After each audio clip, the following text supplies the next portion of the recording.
Marhaba Habibis! So today is April 28 and may lakad tayo today. Pupunta ako ng The Pearl dahil magtra-try ako mag-pottery. So yung isang kasama namin sa bahay is nag-work siya doon. So I'll get to try it for free. So super grateful for that. And ngayon nasa station ako, naglalakad papunta ng train.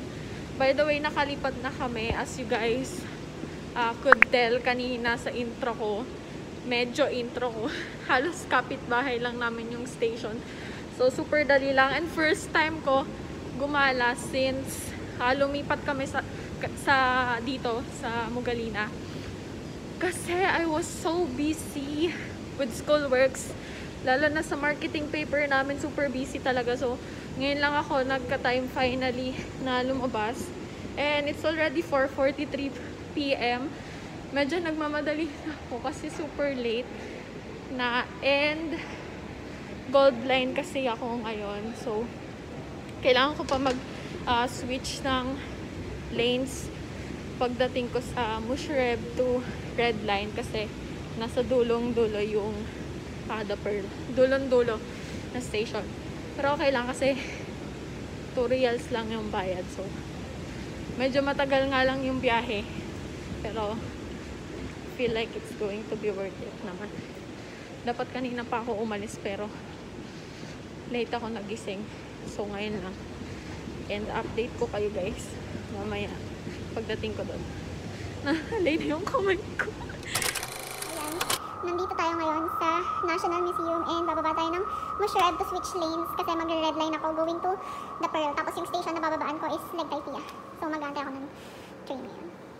So ulitin ko na lang dito yung OOTD ko. Dahil so shirt is from Shopee, pants is from Touch of K, shoes is from Adidas, tapos bag, yan. Super quick lang nung OOTD ko ngayon kasi nagmamadali na nga ako. So nag-t-shirt na lang ako. Andito na ako sa Mushreb Station and muntikan pa ako lumagpas dahil wait lang saan ako aakyat. Dahil ang lakas ng music ko, hindi ko alam Mushreb na. So, akyat ako ngayon para mag-switch ng lanes. Tapos, update ko kayo pag nasa Legtay-Pia ako.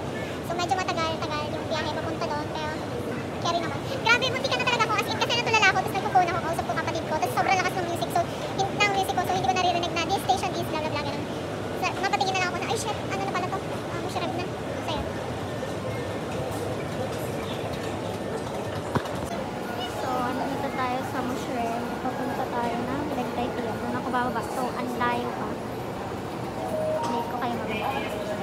DECC. So, guys, nasa DECC station na ako and I believe 2 station na lang bababa na ako if hindi ako nagkakamali. And, sasabihin ako eh, nakalimutan ko ano. May sasabihin ko ako eh. Ayun, naalala ko na. So, tama ako. 2 station na lang bababa na ako. Kasi next one is Alcazar, tapos Legtay-Pia na. Ang nasasabihin ko is natutuwa ako dahil may free wifi dito sa train. Like, ayoko na tuloy umuwi sa Pinas kasi wala akong data. Actually, meron naman akong data pero tinitipid ko kasi like, sa tinitipid ko, kasi hindi naman ako gaano lumalabas. So, tinitipid ko yung data ko kasi nagpapaload na lang ulit ako. Unlike before na naka-line pa ako. So, ngayon, nakiki-wifi ako dito sa train. And grabe, in fairness naman, ang bilis ng wifi ng train. PLDT, ano na, tsaka. So guys, Legtay-Pia station na ako and ayan, naliligaw na naman tayo, no? Wait, talbas ako dun sa kabilang side. Kasi dito ko alam na lagi akong lumalabas. May mga pogi. Guys, nag-book ako ng Metro Express para hindi ako mag-take ng bus papunta dun sa pupuntahan ko. Pwede na ako hindi mag-bus. Oops. And antayin ko lang dito. So, etong Metro Express na to, free siya. I-download mo lang yung app na Metro Express. Tapos, hanapin ko muna. Tapos, ihahatid ka niya sa drop-off point mo. So, mula dito sa station hanggang sa kung saan ka niya ito drop-off. So guys, ayan na. Ito na yung ride ko. Hi kuya!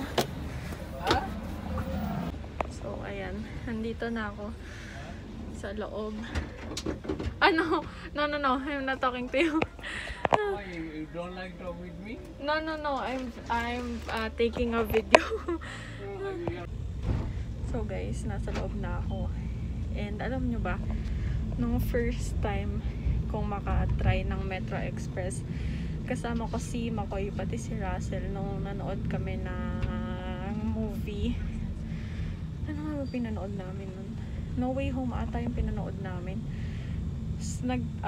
Doon ko lang nalaman na yung about dito na free siya, ganun. Tapos kailangan mo lang i-book yung app. Tapos hahatid ka niya kung saan mo gusto. Tapos pwede ka din niya i-pick up kung nasan ka sa lugar. Basta ano siya, accessible siya sa Metro Express.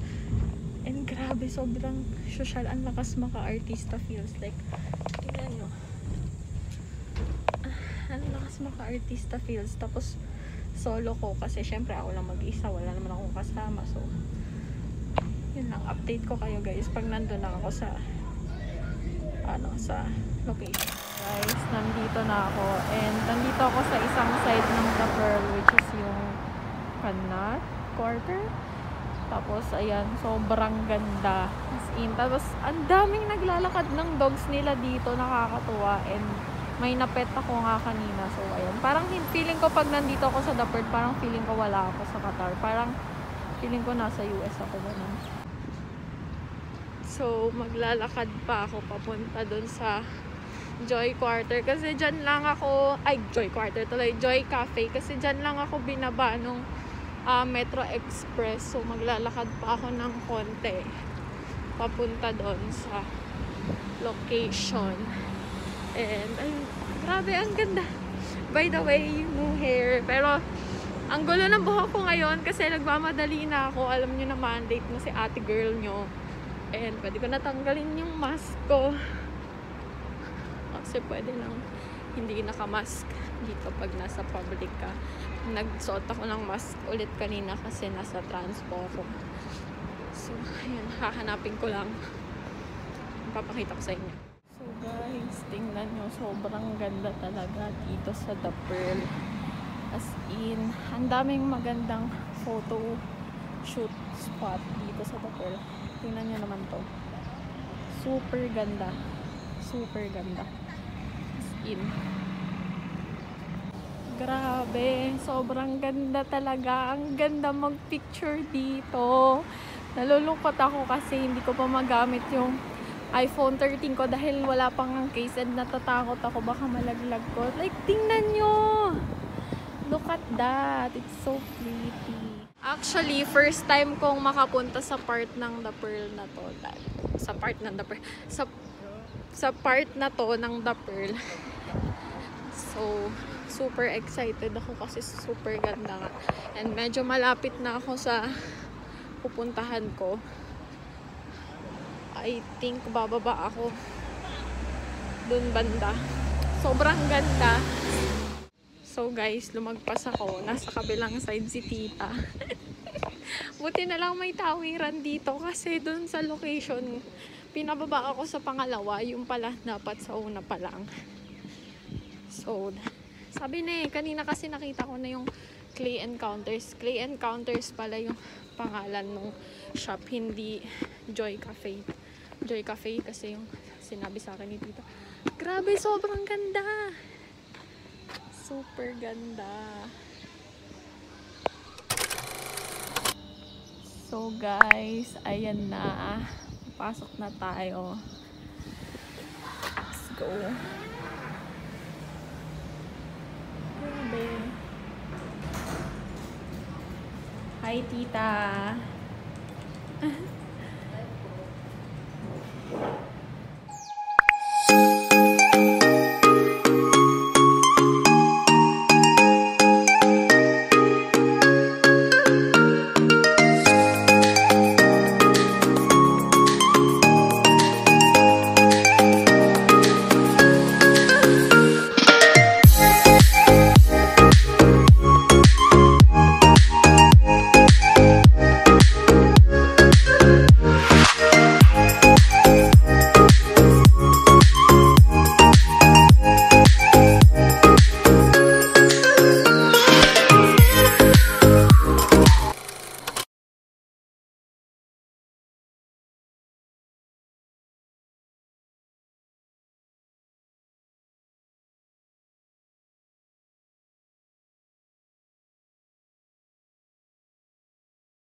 akala ko nung una, madali lang siya, pero super hirap niya, as in, nakakailang palpak na ako. Like, nasi-shape ko na siya for a cup or a bowl. Pero pag inaano ko siya sa loob, like, nilalagyan ko siya ng butas, nawawala siya sa shape, nawawala siya sa ayos na gusto ko. And medyo mahirap mag-vlog habang gumagawa nito kasi hindi ako makapag-focus. And madumi yung kamay ko, so hindi ko ma-post, hindi ko ma-play, ganun. Pero super saya niya, super nakaka-satisfy siya gawin. As in, alam mo yung nakakawala siya ng iniisip kasi gusto mo lang ma-perfect yung gawa mo. So ngayon, naaalala ko kung ano yung nafe-feel ng BTS nung gumagawa sila ng ganito dun sa isang BTS run episode nila. Kasi meron silang isang BTS episode, may run BTS episode sila na nag-try sila ng pottery, and ayun. Super dali niyang i-shape, pero like super messy niya din at the same time. Tapos mayroon dito akong inaapakan na parang pedal para gumana yung umikot tong thing na to. Hinahayaan lang ako ni tita maglaro dito. Kahit hindi ko naman talaga alam yung ginagawa ko, no? Naglalaro lang talaga ako literally. Mamaya itutur ko kayo kung ano yung itsura ng store nila, and pwede nyo silang bisitahin. Actually, one class ata, ewan ko kung magkano yung isang class nito, pero nasa nasa 400 reals ata, I think. Super messy niya lang talaga. And kailangan nyo ng patience pag mag-shape kayo kasi matagal talaga. Lalo na pag like bagong kuha yung clay. Super hirap niyang palambutin. Sobrang messy niya talaga. Katulad niya, naputol na naman sa gitna.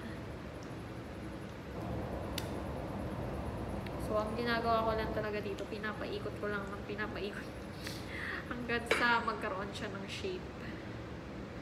Kumakain sila dito sa labas. Nako, okay lang kasi kakakain ko lang din ako bago umalis dito. Actually, dapat nga kanina pa ako nandito kasi sabi ko 4:30-ish ako pupunta, pero late na. Anong oras na ako nakarating? Tinanggal ko yung watch ko, by the way, kasi syempre, madudumihan. Pinapagalitan ako ni mami. Ano? Tita, hindi ko na ulit siya ma-shape. Pero okay lang. Bilugin mo. Binibilog ko siya. Tapos sayang kasi yung clay. Ano yun mo yung ano? Okay, wet mo yung arm. Wet? Okay, on the wheel. Always on the wheel. Medium mo lang kung hindi mo kaya yung malakas. Okay, ganyan lang. Yung kaya. Medium, medium. Ayan. Sabi ko nga sa kanila, naglalaro lang talaga ako dito, literal. Hindi, tita, nag-vlog ako.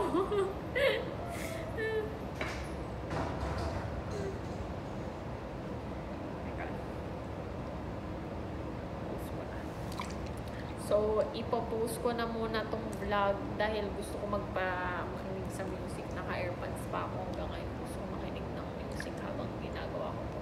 Pero naman ma-inspire ako.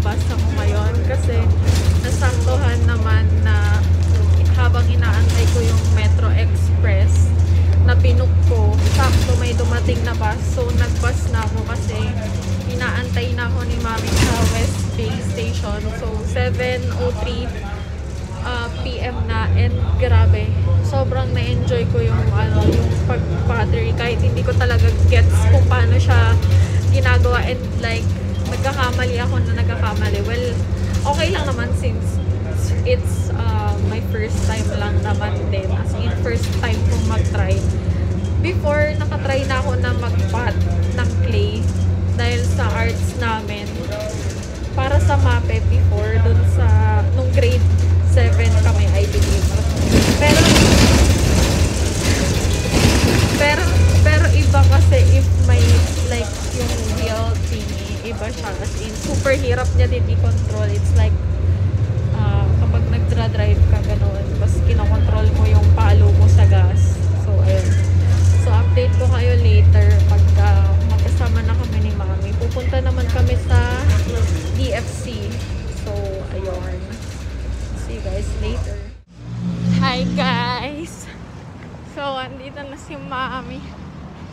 Sinundo niya ako sa West Bay Station. Grabe, natisod pa ako kanina. Hindi ko alam na may pababa.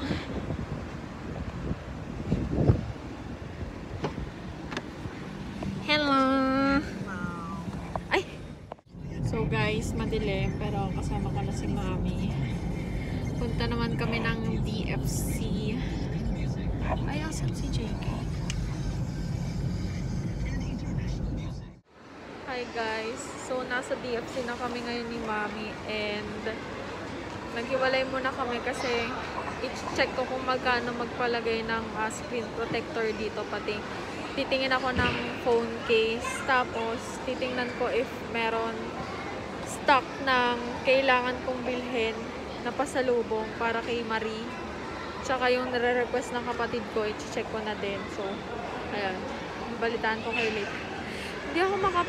Hindi ako makababa ng mabilisan dahil sobrang daming tao. As in, daming tao. Kasi gabi na. So, usually, pag Ramadan, lahat ng tao nasa mall or nasa labas.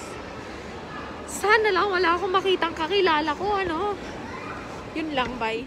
Okay, so ayan. Papalagyan na natin siya ng case. This one, What is the okay, good. And where's the case? The phone case? Certain product clear only. I want clear only, Okay. This one is still no, okay? Make it perfect. Make it. So, ayan. Nagpapalagay na ako ng case. I mean, protector pala. Tapos, ito yung case. Clear lang muna yung bibiling ko dahil sa Shopee na ako bibili ng madami. Diyos ko. So, if, if i-convert ko to peso yung bibiling kong case dito, sobrang mahal. Ilang case na yun sa Shopee. So, isa lang muna yung bibiling ko, which is clear case lang. Tapos, pag uwi na ako, bibili ng madami. Kasi, mahal dito. Namamahalan ako. Unlike kapag sa Shopee, sobrang dami mo nang mabibili. Like, 3 na gano'n. So, ayan. So, ayan na guys. Finally, may phone case na ako. May screen protector and camera protector. So, nagpalagay na din ako ng camera protector para iwas gas-gas. Tapos, clear case nga lang yung binili ko. Tapos, ayan, screen protector. Tapos, eto na yung dinner namin ni Mami Jollibee. Mami Jeng. Hi guys. So, nandito naman kami ngayon ni Mami sa IKEA. Titingin lang kami nung sa bathroom thing. And mag-iikot. Guys, oh my gosh, alam nyo ba dati, nung bata ako, may ganito ako. Tapos, eto. Ayan, naalala ko, childhood ko yan. Nagpabili ako kay Mami and gumagawa ako ng mga kung ano-ano gamit. Eto. Gamit, minsan hard, ganun. Tapos, nung na-discover ko na pwede ko siyang kupitin, tapos ilalagay sa wire ng earphones, yun, nag-DIY ako nun. Din-DIY ko yung mga earphones namin before nung ganyan. Tapos ito may... Ito parang feeling ko bago to kasi dati wala pa to dito nun. Ito pa yung meron ako nun. Saka ayan, itong set na to. Guys, share ko lang. Sobrang namumurahan ako sa mga gamit dito sa IKEA kasi halos lahat, isang digit lang. Hindi naman lahat, pero yung mga items ba, yung mga mini items, ganun. 1 digit lang siya, mga 3 reals, 9 reals, 7, ganun. Tapos kapag mga medyo something na gamit, mga 15, ganun, 29. Like, bihira ako makakita ng 3 digits. Not unless like literal na gamit na siya na hindi ko ma-explain, basta ganun. Pero pagdating ko sa Pinas, for sure maninibago na naman ako kasi para sa akin ang mahal. Pero mas mahal talaga dito. Ano daw? Hindi, mas mahal dito kung i-convert mo. Pero kung hindi mo naman i-convert, mas mura dito. Kasi 1 digit lang. Ayan, parang ganyan. Oh, dito 2 digits na yan.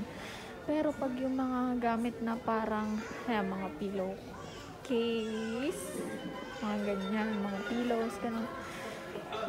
Ganyan lang siya. Diba? Mura lang siya. Wala lang.